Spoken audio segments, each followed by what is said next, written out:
ഒരു ദിവസം സിംഹം വയറു നിറയെ ഭക്ഷണം കഴിച്ച് തന്റെ ഗുഹയിൽ കിടന്നുറങ്ങുകയായിരുന്നു. അത് കണ്ട എലി സിംഹത്തിന്റെ മേൽ ചാടി കളിക്കാൻ തുടങ്ങി. സിംഹം ഉറക്കത്തിൽ നിന്ന് ഞെട്ടിയുണർന്നു.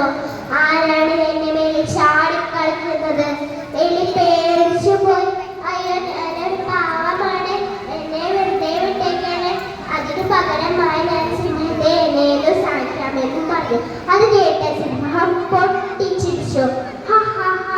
നീ വളരെ ചെറുതാണല്ലോ, പിന്നെ ഇങ്ങനെ എന്നെ സഹായിക്കാമെന്ന് പറഞ്ഞു. സിംഹത്തിന് കുഞ്ഞടിയോട് ദയ തോന്നി വെറുതെ വിട്ടു. അങ്ങനെ ഒരു ദിവസം സിംഹം വേട്ടക്കാരന്റെ വലയിൽ കുടുങ്ങി. അലറിക്കൊണ്ട് രക്ഷപ്പെടാൻ നോക്കി, പക്ഷെ പറ്റിയില്ല. അലർച്ച കേട്ട എലി അതുവഴി വന്നു. തന്റെ മൂർച്ചയുള്ള പല്ലുകൊണ്ട് ആ വല അറുത്തു മുറിച്ചു. സന്തോഷത്തോട് കുഞ്ഞലിയോട് നന്ദി പറഞ്ഞു. കൂട്ടുകാരെ, ഇതിന്റെ ഗുണപാഠം എന്താ? വലുതായാലും ചെറുതായാലും എല്ലാത്തിനും അതിൻ്റെതായ മഹത്വമുണ്ട്. നന്ദി, നമസ്കാരം.